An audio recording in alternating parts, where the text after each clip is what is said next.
Hi, I'm Jody Shaw. I work at Smith College in Northampton, Massachusetts. I work in the Department of Residence Life and Student Affairs. Thank you so much to everybody who watched my first video, and I really appreciate all the public and private comments. I know not everybody was happy about my video, but I appreciate you expressing your opinion, and I think it's really important that we allow for all kinds of viewpoints here, or we're not really having a conversation, that we're just really kind of sitting in an echo chamber, and I don't want that. So that's why I didn't disable the comments, and I haven't blocked anybody on Facebook or Twitter. I think actually maybe we are having a conversation. I can't tell yet, but I will say that today I wanted to talk about why I started making videos because I think the incidents that led up to this are really important, and the story needs to be told. But I received a message from the president of the college, Kathleen McCartney. She actually sent out this message to everybody in the college, all of the students, staff, and faculty. So I would like a chance to respond to that. So Kathy McCartney, President McCartney, thank you very much for sending out this message. I am going to look at it as an invitation to dialogue, and I'm going to respond. So I'm going to read it and I'm going to respond to it. Dear students, staff, and faculty, this past week, an employee of the college posted a personal video to express their concerns about the college's programming to promote racial justice. Well, I guess that's true. I do have concerns about the college's program to promote racial justice, but I have a lot of other concerns too that don't involve the programming. And I guess I need to make more videos to make myself clear, because there's a lot going on at Smith that affect staff that really needs to get talked about. But this is a true statement. I am concerned about the college's programming in this regard. So we can agree that's a partially true statement. Since the video was posted, members of the president's cabinet and I have heard from many in the Smith community who disagree strongly with the content of the post. Okay, well, I too have heard from many in the Smith community who disagree strongly with the content of the post. I don't necessarily think that's a negative. Do you? It seems like a good thing that they could express their disagreement and felt like they could say that to you. I think that's a good thing. This employee does not speak for the college or any part of the college. Well, technically, not technically, like really, I am a part of the college. I'm an employee of Smith College. So in that regard, I am speaking for part of the college. I'm speaking for the part of the college I occupy ideologically. If you can concede that I do occupy a space in the college. And in some ways, I speak somewhat on behalf of other staff who I've spoken to who can't speak publicly like this, or for whatever reason aren't, but who are, glad that I'm doing it. So I feel like, I do speak for part of the college. That's not really a true statement. I do recognize that you are the official spokesperson of the college.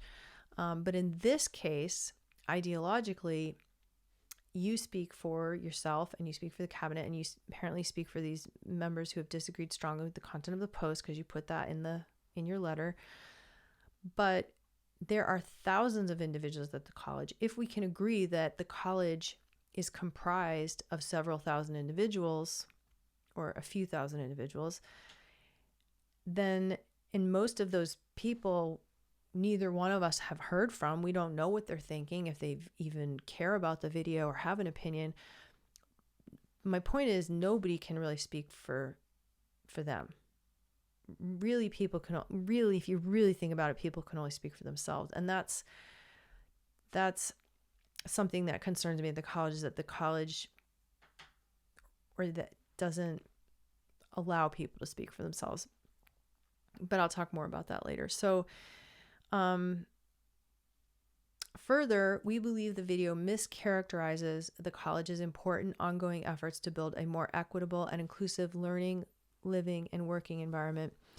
Yeah, that last part about building a more equitable and inclusive living, learning, and especially working environment, I agree with that. I want that too. And that's why I'm making these videos, because I want that for staff. And I feel like we don't have that. And I think where we disagree is in the means. So we agree on the end. So that's a good thing. We should be grateful for that. That's a thing we have in common. We agree that that's important. We disagree on the way to get there. And I think that the way Smith is doing or enacting the measures it enacts to achieve this stated end are not just ineffective. I feel like they're destructive and divisive. So, and they achieve the exact opposite. So that's kind of a big disagreement. And I also think that we are working with different dictionaries. This summer, I realized that when the college uses this phrase equity and inclusion a lot. I mean, a lot. And I realized this summer that I don't think that we're operating with the same definitions. And so it might be really good for us to go through and start really defining these terms so we can actually have a real conversation, because otherwise it's not going to be productive if we think we're talking about different things. I contacted members of your cabinet. I reached out to other individuals at the college to try to ascertain what does the college mean by equity and inclusion. And nobody was really able to tell me that. So I can only guess what the college means. I think I know what I mean, and I'm going to tell you what I mean and what I think the college means. So when I think of inclusion, for example, or inclusivity, I think of it, or achieving it, trying to achieve it, as an additive process. So if we have a conceptual space, it could be a physical space, but let's say it's a conceptual space, we expand the space to include people, thoughts, ideas, etc., that were not already in the original space. So we expand the space to include, to add to it. From what I'm seeing, Smith's process of inclusion is a subtractive process. And what I mean by that is that Smith seems to spend an awful lot of time, energy, and resources into defining the boundaries of that space, of that conceptual space, of really, really, I don't want to use the word rigid, but putting a lot of time and energy into making very clear what the boundaries are. And let's say the space is a triangle. So Smith has defined that this triangle is the inclusive space. And then it takes the triangle and it applies it to the existing community. So if it were a cookie cutter, you put it on the dough. Everything inside the space gets to be a cookie, but everything outside the space is doesn't get to be a cookie. It doesn't get to be in the space at all. It's not part of the inclusion. And that feels subtractive. And I guess another word for subtractive would be exclusive. It feels exclusive. And I think, this is a perfect example of this is in this message when you say this employee does not speak for the college or any part of the college. To me, that feels like it's a distancing maneuver. Like you're saying that here's this person, me, I no longer fit inside this space that the college has defined as the inclusive space. I'm outside of it. And whether I leaped or I was pushed, whatever, it doesn't matter. I'm no longer in the space. And that by saying I don't speak for any part of the college, you're kind of putting me over there. And then you're over here, like with the rest of us are here and she's over there. We are all here and she's over there. And that feels doesn't feel inclusive. Gotta say that, it doesn't feel inclusive. So I'm not clear on what kind of, and I thank you for the perfect example that I could illustrate. I really would like to know more about that. You should know the employee has not violated any college policies by sharing their personal views on a personal channel. The National Labor Relations Act protects employees who engage in concerted activities, including speech, with respect to workplace conditions. All members of any workplace, including Smith College, have the freedom to criticize the policies and practices of their employer. Okay, all of this is right. I feel like I understand why this paragraph is here. I'm guessing that some of the people who contacted you in your cabinet, when they were expressing their disagreement with my video, they also expressed that they would like you to fire me, to relieve me of my duties at Smith College. And so I feel like this paragraph is code for, we would fire her, but we can't because there's this law that says we can't, that says what she's doing is protected. Otherwise, she would totally be fired. So it's a little disturbing to think that, I'm connected to my job by the thread of this National Labor Relations Act. But it's really more troubling that if the college is devoted to an equitable, inclusive living, learning, and working environment, then it's not clear to me why the college would need to invoke this law. I mean, wouldn't the college want to support and promote activities that seek to improve working conditions for staff? That is what I'm doing.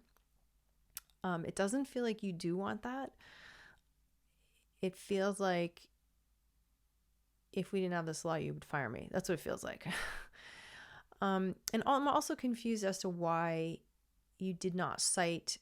Smith has an internal policy about freedom of speech, and it's absent here. And I don't know if it's because I cited the National Labor Relations Act in my video, or if there's some other reason, because we have two policies. I found them.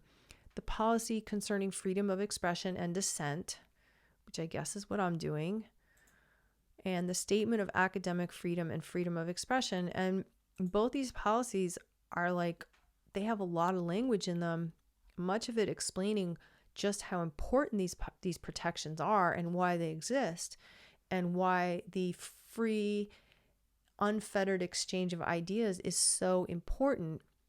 It's important because that's how we grow. That's how we make progress. And it's pretty foundational to a liberal arts institution. That's how we progress. The reason it's important also because if we don't have these protections of freedom of speech, then we risk everyone sliding into this, where we all think and feel the exact same thing. And that would be a case in which President McCartney, which you could say that you truly speak for the entire college, ideologically and otherwise. And I don't want to live in a world like that. I don't want to work in an environment like that. I feel very lucky that I live in a country where I can express myself. These policies, as far as I know, are legally binding. Like if a college has a policy about freedom of expression and dissent, then it has to stick to it. So I'm just wondering, that's an open question for you, why you didn't include that. And I kind of think it would be good for us to maybe put a little more spotlight on those policies, because right now I think a lot of people are very afraid to say what they really think, because they're worried they're going to get fired. So I don't think that's a healthy situation. Do you? Do you think that's healthy for the college, really?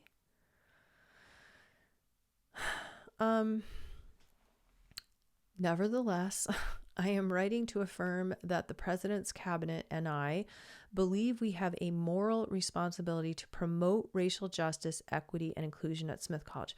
Well, that's good. That's a relief. I think you do too. And I think that racial justice, equity, inclusion those ideals are worthy of consideration by everyone. I will say here that,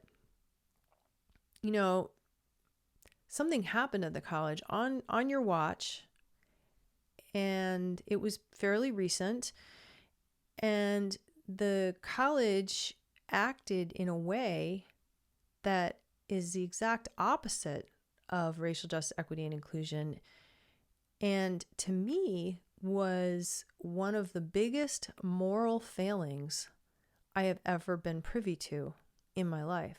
I mean, like, personally been around.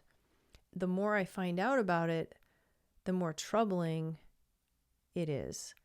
And I think it's great to say that you have a moral responsibility, but to say that and then not put your money where your mouth is, basically to then behind the scenes kind of pull strings in a way that really, really result in a lot of damage and a lot of hurt to staff, that's very concerning to me. So I agree with you on the statement, but I don't agree that you are fulfilling that moral responsibility. So I'll say that, and I think we should talk more about that. Okay. To the people of color in our community, please know our commitment is steadfast. Okay, great. Your commitment to racial justice, equity, and inclusion is steadfast. Why is that only important for the people of color in the community to know? Why wouldn't everyone be concerned about your commitment to racial justice, equity, and inclusion? Isn't that... So that's unclear. And then the last sentence is, and especially to our students of color, please know we are here for you always. I find that last sentence troubling. I think there's a subtext there. There's a little hidden message to students of color that says, we are not totally confident in your ability to look at a video in which somebody goes off script and be able to handle it or be able to do that on your own without coming to us for help. So we're here for you. That's what I'm here. That's what I'm seeing when I break down or unpack that sentence. And that's very troubling to me. It kind of implies we have different standards for students of color, implies that they need more help, that they are somehow less than and less capable, less powerful. It's extremely disempowering, and I see this message a lot communicated from the Department of Residence Life, not literally, but in, subtext everywhere, and sometimes quite literally, actually, now that I think about it. And I think I made clear in my first video, I'm not going to participate in that. And I think you putting this on this message, I ask that, President McCartney, that you really think carefully about what you're saying to students of color, the real message you're sending, and the thing that you're believing inside too. I don't think it's healthy. I think you're setting up a dependency that students of color somehow need you to help them emotionally and morally, like moral guidance or something. I don't know, but I'm not going to do that. So, sincerely, Kathleen McCartney, President. All right. So, President McCartney, what say you? The ball is in your court. I'm awaiting your response. I hope you do respond. And until you do, I will make other videos. Okay. Thank you so much for coming back, and let's keep talking. Over and out, Jody Shaw.